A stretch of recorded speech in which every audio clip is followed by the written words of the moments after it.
Bueno, señores, decíamos al inicio que íbamos a tratar en nuestro comentario el escalamiento del conflicto que hace alrededor de una semana, cerca de 10 días, se desató en Medio Oriente, específicamente entre Israel e Irán, eh, que es, como decíamos en un comentario anterior, algo que inició en el año 1979 a raíz del triunfo de la revolución islámica en Irán y la constitución del nuevo Estado teocrático islamista iraní dirigido por el Consejo Superior de los Ayatollah eh, y que, como decía Ernesto en su comentario, uno de las primeras expresiones desde el punto de vista de la geopolítica de esta república islámica fue la declaratoria de Israel como una amenaza a la mera existencia de Irán, la configuración del Estado de Israel, o sea, la permanencia del Estado de Israel. Y ha constituido como uno de sus objetivos su destrucción. Claro, ¿cómo lo ha hecho hasta ahora? Bueno, a través de la famosa guerra proxy, del financiamiento y apoyo de grupos extremistas, enemigos de Israel, entre los que se mencionan, pues Hezbollah, que opera en el sur del Líbano, en el norte del Líbano, perdón, los hutíes en Yemen, también conocidos como Asnar Allah, las milicias iraquíes que también han sido, sobre todo las chiitas, porque como bien señalaba Ernesto de nuevo, pues los chiitas dominan Irán desde la revolución del 79, milicias en Siria, y sobre todo para apoyar al régimen de Bashar al-Assad, que fue derrocado recientemente, y la yihad islámica palestina, específicamente Hamas. Entonces, todo esto es el contexto de la relación bélica entre Israel e Irán y el inicio del programa o el desarrollo del programa nuclear de Irán, pues ha sido la justificación. Un programa que inició en los años 50, en el año 1958 para ser exacto, pero que en los últimos tiempos ha sido objeto de preocupación por parte de Occidente, sobre todo porque se entiende que Irán está o estuvo cerca, porque ya su aparato nuclear o su programa nuclear quedó muy afectado por estos bombardeos, pero que estuvo cerca, como decíamos al inicio del programa, de lograr el enriquecimiento de uranio que le permitiera fabricar o producir un arma nuclear. De hecho, se menciona en un informe de la Organización Internacional de Energía de que Irán había alcanzado ya más de 400 toneladas de uranio enriquecido y estaba solo un paso técnico, dice el informe, firmado por el director de la Organización Internacional de Energía Atómica, Rafael Grossi, para llegar al enriquecimiento del 90% de uranio que es el necesario para uso militar. Como decía, se estimaba que Irán, antes de los ataques, pudiese producir alrededor de 6 dispositivos o armas nucleares. Y Israel ha visto esto como una amenaza inminente a su existencia. Y bueno, en gran medida es así, porque como decíamos al principio del comentario, Irán ha declarado a Israel como su enemigo número uno y ha establecido la eliminación del Estado de Israel. Ahora, desde otra perspectiva, usted diría, bueno, pero si Israel tiene capacidad nuclear, aunque nunca lo ha admitido públicamente, es harto conocido que tiene capacidad nuclear. Si a Corea del Norte se le tiene capacidad nuclear, o sea, no ha habido esa respuesta, si la India tiene capacidad nuclear, si Pakistán tiene capacidad nuclear, y ni hablar de los Estados Unidos, Rusia, China, ¿por qué nosotros no tenemos el derecho de acceder a este desarrollo científico, armamentista, lógicamente? Y es uno de los temas, ¿verdad?, que empieza, digamos, a generar discusión sobre quién tiene la razón en este conflicto, ¿no? Y hasta dónde llega el derecho de un Estado, como el de Irán, de tener las mismas capacidades que Israel, Estados Unidos, Pakistán, la India. Es decir, de alguna forma u otra, parecería que esta agresión unilateral al margen del derecho internacional por parte de Occidente, pues no tiene quizás una justificación válida. Algunos plantean que Irán se había comprometido, y efectivamente es así, firmó unos acuerdos con la Organización de Energía Atómica para no producir uranio que pudiese ser utilizado como elemento de producción de armas nucleares, y que ha violado estos acuerdos y que tiene un programa secreto al margen de la supervisión de la Organización Internacional de Energía Atómica. Sí se le había autorizado el desarrollo de un programa nuclear para producción de energía. Y de hecho hay una planta productora de energía que está operativa en Irán. Y bueno, como vimos durante los primeros días, un intercambio de misiles entre Irán e Israel, donde Irán ha llevado la peor parte. Hay cerca de 430 muertos, de acuerdo a los partes del gobierno de Irán, más de 3.000 heridos. En Israel creo que se cuentan por alguna, no llegan a 30 los muertos, decenas de heridos. Y evidentemente la capacidad de defensa que tienen los israelitas con la famosa cúpula de hierro, la onda de David y los misiles Arrows, apoyados por los satélites norteamericanos, pues han impedido que Israel sea afectado de manera significativa, digamos, por los ataques de parte de Irán. Pero el acontecimiento del fin de semana, el sábado, lo fue la operación Martillo de Medianoche. Una operación liderada por los Estados Unidos. Y previo, en la víspera, Donald Trump había dicho que le daba 2 semanas al régimen iraní para agotar, digamos, la diplomacia, para que se mantuvieran los esfuerzos diplomáticos antes de tomar una decisión de si intervenía o no a nivel bélico en el conflicto entre Israel e Irán, que es un conflicto entre Irán y Occidente, no solamente Israel. Y esto, al parecer, era parte de ese plan, digamos, de dislocamiento para que la operación se produjera en la más absoluta secrecía. De hecho, Estados Unidos despachó una flota parecida o una flota espejo de aviones a la que despachó a Irán hacia la zona del Pacífico, un poco para distraer la atención de Irán, de China, de Rusia, y logró realmente que de manera sorpresiva esta operación se desarrollara, el despliegue.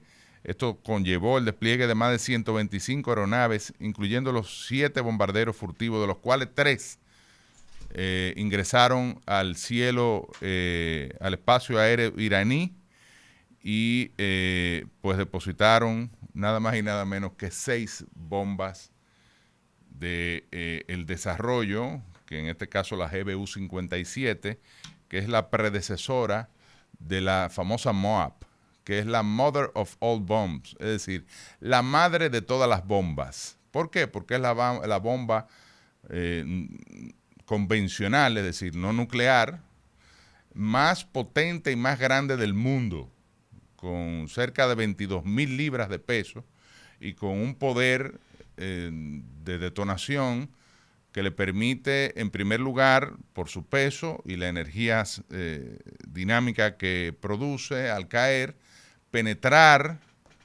la tierra por más de 60 metros hacia adentro y estallar con un temporizador en lo que cuando localiza un espacio vacío. Es decir, es una bomba anti-bunker.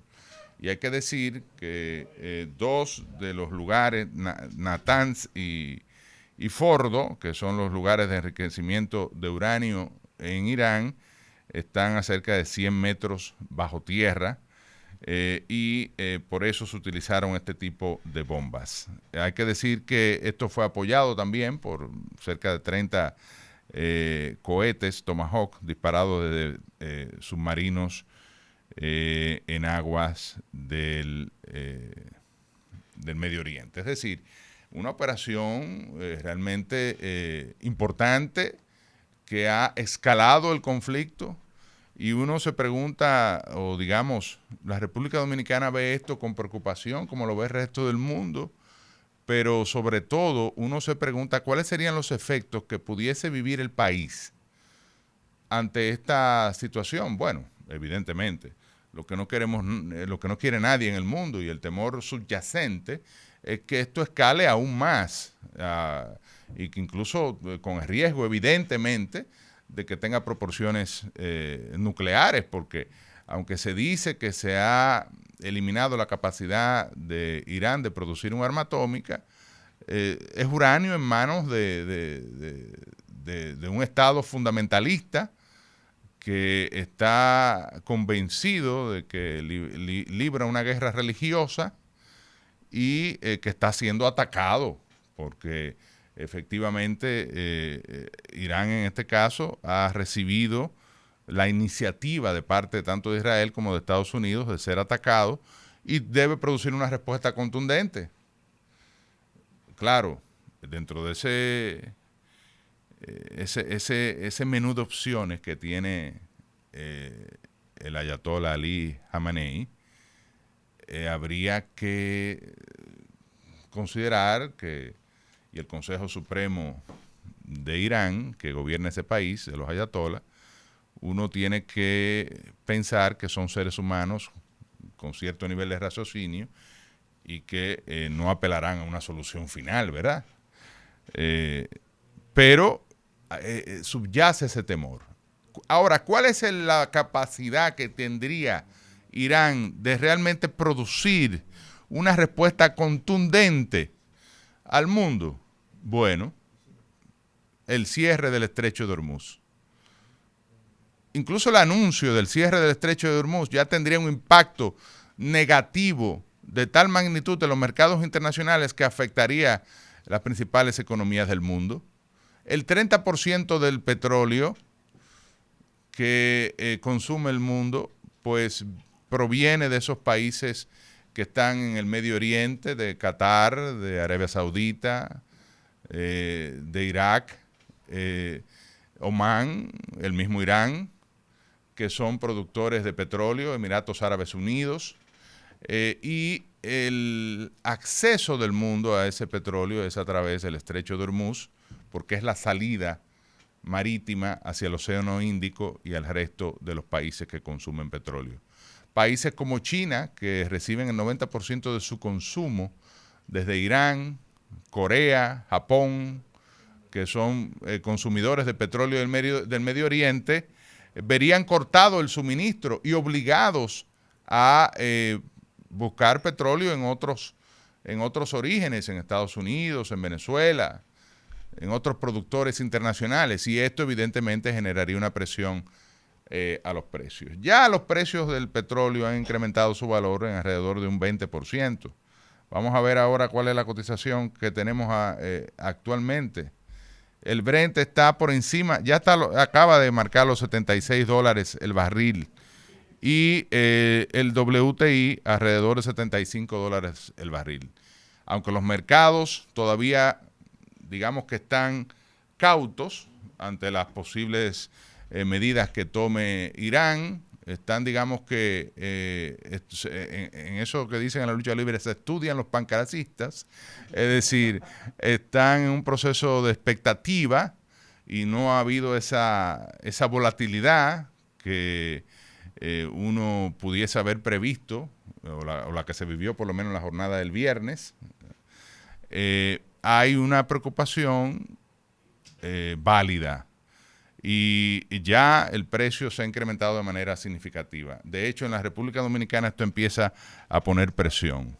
Cuando el Ministerio de Industria y Comercio el viernes pasado anunció los nuevos precios de los combustibles, congelando los más importantes, sobre todo el gasoil, la gasolina y el gas licuado de petróleo, planteó que esto le iba a costar alrededor de 600 millones de pesos en subsidios al gobierno. Ya hay un reflejo de ese incremento internacional de los precios en esos niveles de subsidio. Pero ya el viceministro, Monchi Pérez, pues mencionó que el gobierno está a la expectativa. Y el domingo, ayer, el ministerio produjo una nota de prensa que circuló sobre su preocupación ante la escalada alcista. La República Dominicana sí ha estado sometida como importador neto de productos energéticos a los vaivenes del mercado internacional, a las situaciones geopolíticas. No es la primera vez los conflictos en Medio Oriente, la guerra de Irak, Irán, la caída, los temas económicos, la caída de la economía mundial en el año 2008, los accidentes, como el caso de Fukuyama, a raíz de un maremoto que produjo un accidente en una planta nuclear, y la mayoría de los países decidieron apagar sus centrales nucleares y volcarse al consumo de gas natural. Eso generó en el año 2013 un incremento abrupto de los precios internacionales del petróleo. Es decir, los factores exógenos, como se llaman, pues impactan los precios internacionales de las materias primas. El COVID tuvo un efecto positivo, porque al caerse la actividad mundial, al caerse el transporte de mercancías, al caerse el consumo, pues los precios incluso experimentaron por primera vez en muchos años precios negativos. El petróleo se cotizó a -1, -2. Pero en el caso de la República Dominicana hoy en día lo que hay es una preocupación elevada, y esto podría obligar al gobierno o a dedicar más subsidios. Hay que decir que la política de subsidios a los combustibles ha conllevado una inversión de cerca de 80 mil millones en estos 5 años. Una política agresiva en términos de subsidios, y sin precedentes. Porque lo que se ha aplicado antes, en el caso nuestro, que tuvimos la oportunidad de dirigir el Ministerio de Industria y Comercio, era un mecanismo de compensación de los precios. Pero en este caso, el Estado dedica recursos directamente del Tesoro para financiar el subsidio a los combustibles. Y esto, sabemos que tenemos un presupuesto deficitario, con estrecheces fiscales importantes, donde el gobierno no tiene recursos ni siquiera para invertir en gasto de capital. Entonces, incrementar los subsidios a los precios de los combustibles, yo creo que sería una medida, por no decir difícil de implementar, muy audaz por parte del gobierno. Eso pudiese estar obligando al gobierno dominicano a empezar a transferir las alzas al público en la gasolina, en el gasoil y en el gas licuado de petróleo. Así que hay que estar atentos. El tema no es en Irán y en Israel. El tema no es solo Estados Unidos, no es solo geopolítico, no solo es los bombardeos y cómo puede reaccionar Irán.